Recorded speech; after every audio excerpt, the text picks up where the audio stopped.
There was renowned theologian, Karl Barth, and he was giving a lecture at the University of Tübingen. And after the lecture, they had question and answer.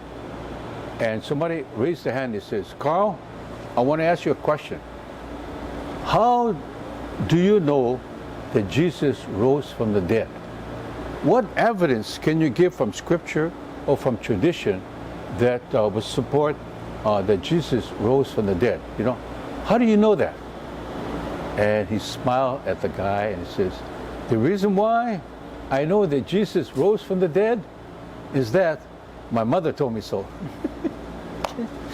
So we learn our early traditions from our parents, and our siblings or whatever. I thought it was real fun. True story, I've been a brother for 16 years, and this year it's my 44 years as a priest, and it's been great. I was born and raised on the North Shore, and I was from St. Michael's Parish, and I went to school taught by the Marianist sisters, and my church was St. Michael's staffed by the Sacred Heart's Fathers. So after I graduated in grade school in 1956, I went to Waialua High School for my freshman year.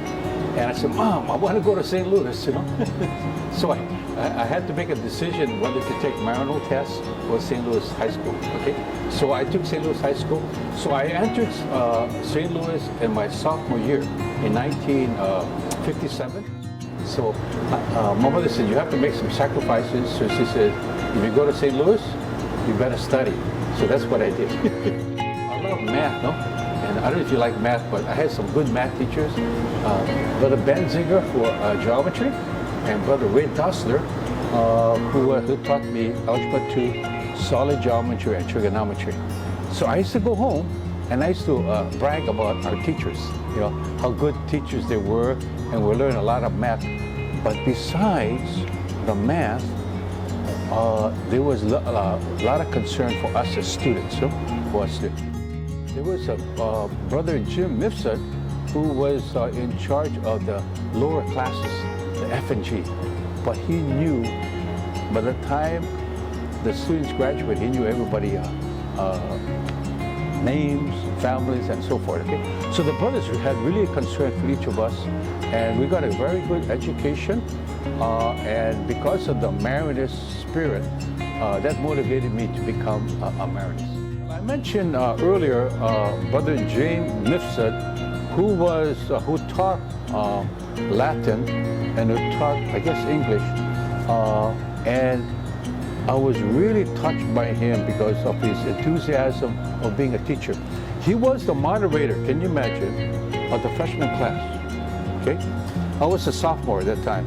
He moved up with the freshman class to sophomore year, junior year, and senior year.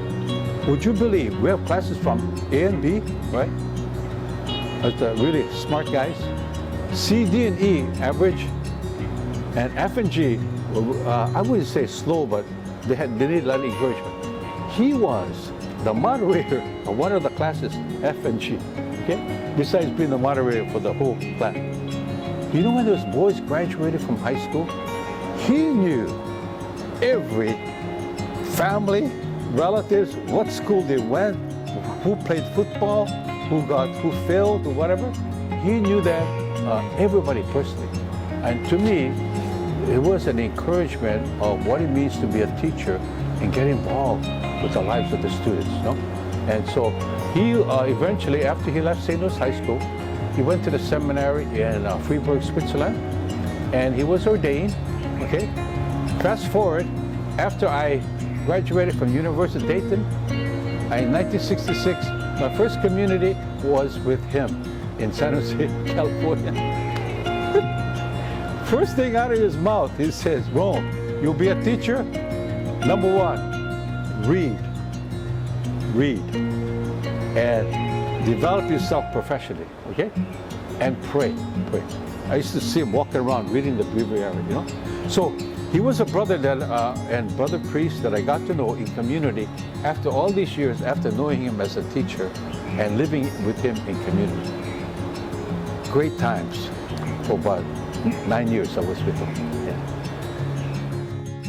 You know, besides their professionalism as teachers, besides their knowing their subject matter, and they were very professional. They gave you a test on Tuesday and you got it back on Wednesday. Okay? Yeah. You know, and it's been my experience. The next day they would. So they were, and there was one thing, they were very professional. Second, they really care about us. Like if I had problems with math, I would say to Brother Ben, can you help me after class? Without a doubt, they were there. It was after school, no? Thirdly, they had a good sense of humor, you know? Whether you were kolohe or good, they will always tease you, and they had fun. Like I was just saying, you know, I came from Waialua, 1 hour one way, no freeway, no H2 or H1, no? So we would come through King Street, and sometimes there's traffic, no? So we're always, well, not always, but a lot of times we're late. And so if you're late, you get demerits, you know? And so Brother Land would go, oh, here comes the Waialua boys, 6 of us. Here again, demerits, guys. So, and they would kid us, you know? Good sense of humor and very professional, but also very spiritual. Henry Hall was our chapel for the school. I would see the brothers after lunch walk and visit Jesus in a Blessed Sacrament, maybe just for 20 seconds or whatever, and they would do that just to pay a visit. From there, they would walk all over to Bircham Hall, you know? So that really impressed me, you know, about their professionalism, their dedication, you know. At that time, there were over 60 Marianists living on this property. Imagine that, 60 Marianists living on this property. Yeah. So you couldn't help but notice the Marianists. They're all in black, you know. Unlike today, you know, they were in black pants, black coat, white shirt, black tie. Okay? So you would always see them as a visible sign of their presence. Father, brother, he was a brother, asked me, you got a vocation to the Marianists? And I said, no, I love the girls, so I want to get married. And he said, you got it. I said, well, what are the requirements? He says, 3 requirements. I said, what's the first one? Good health. I said, I got good health. What's the second? Average intelligence. I said, I'm in trouble. 2 for 2. I said, what's the third? Willingness to serve God and to love one another. Okay? Yeah. So after making a retreat, after I didn't enter when I graduated, and I graduated in 1960 with about over 200 students. But I went to University of Hawaii, and I entered into the School of Engineering. So once a month, I would walk over from University of Hawaii to meet with him. And we would talk about religious vocation and the Marianists and how things were with me, and so forth. So because of his inspiration, I decided in July 1961 to enter the Marianists along with 9 other of my classmates. Yeah. So in our order, the Marianist order, there are working brothers, you know, where people are like engineers or they do finance office or whatever, or maintenance work. There are teaching brothers, which when I was in high school, a lot of them, and there's also priests.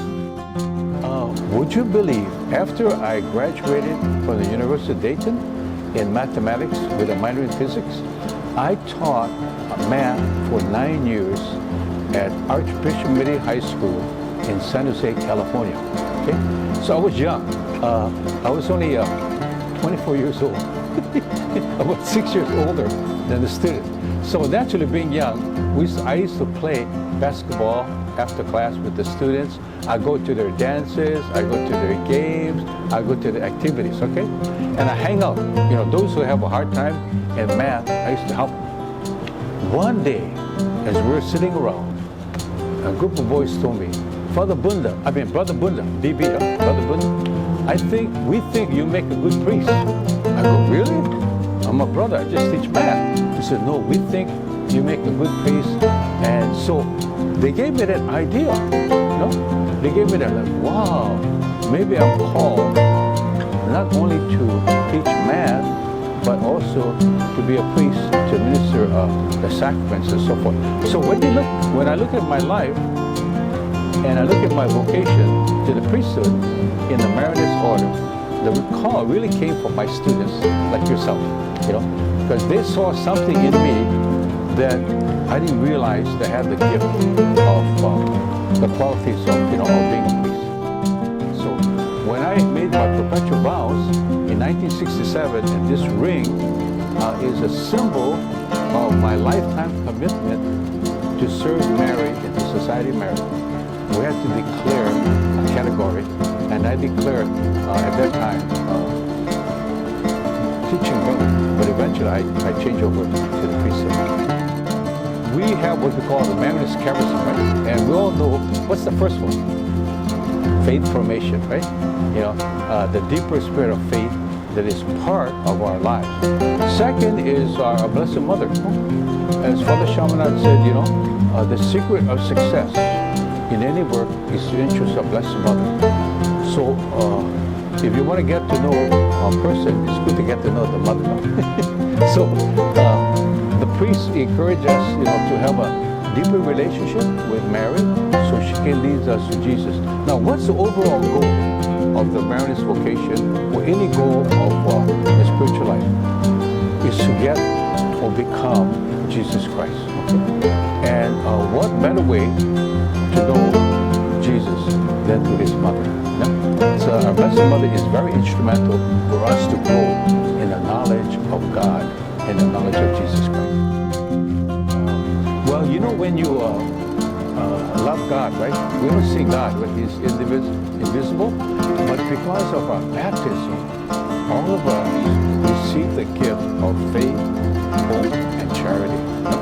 So our faith grows as we grow physically and as we grow spiritually.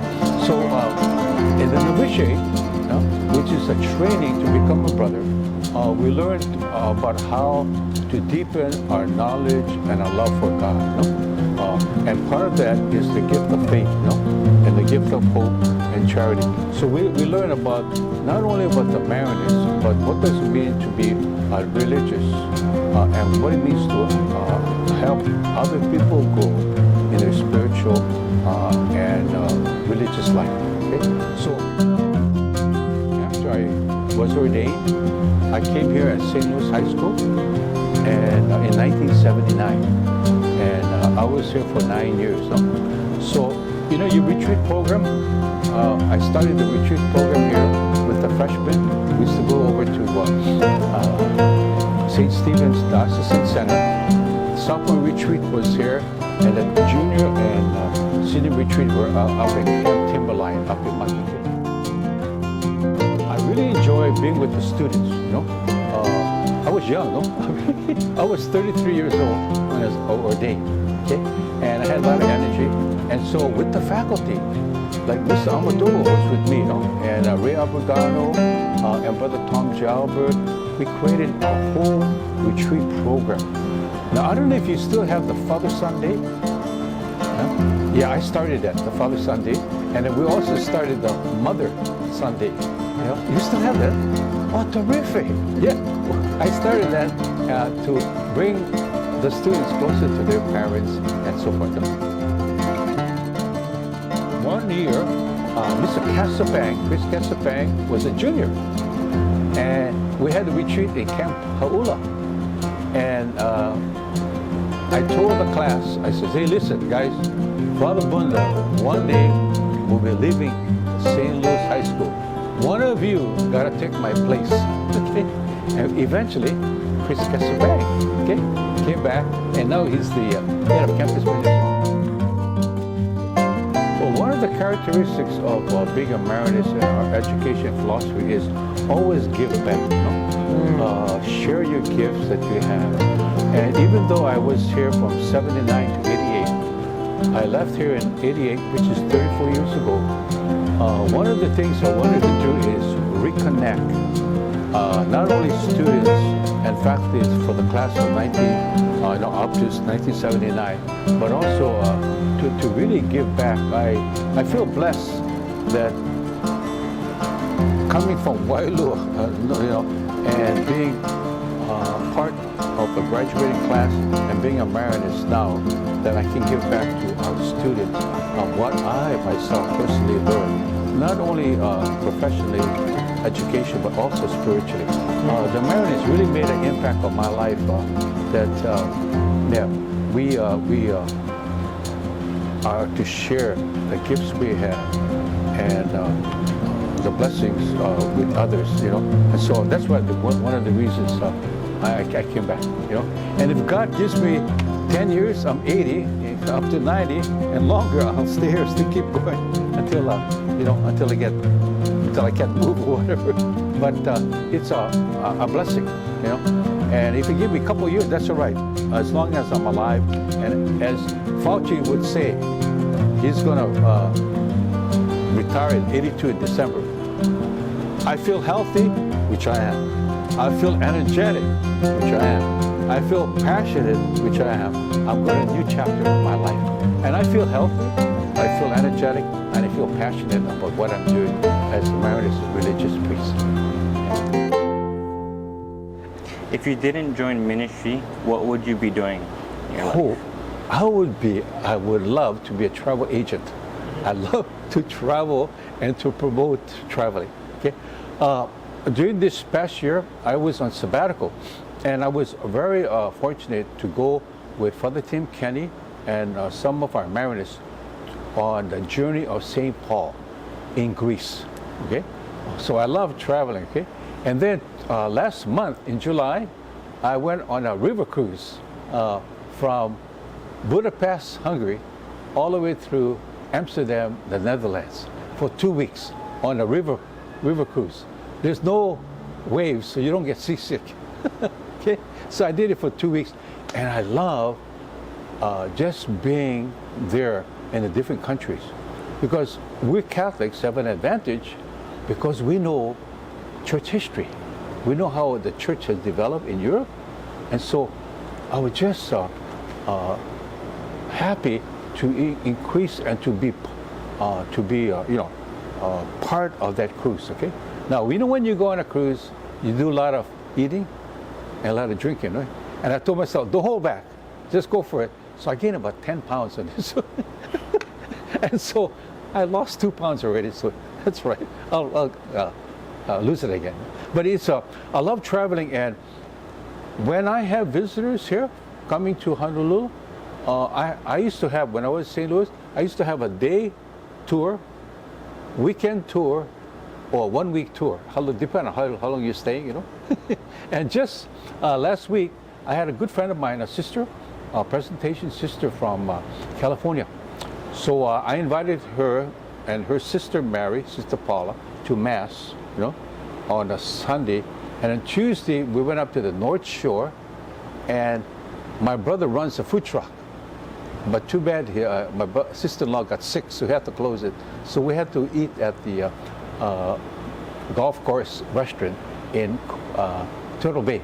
And then we went over to the windward side and came back on H3, back to Honolulu. Yeah. So it's good to show them my hometown, have some local food, and then visit the windward side of Oahu. Yeah. So I think I would be a travel agent, or maybe a flight attendant.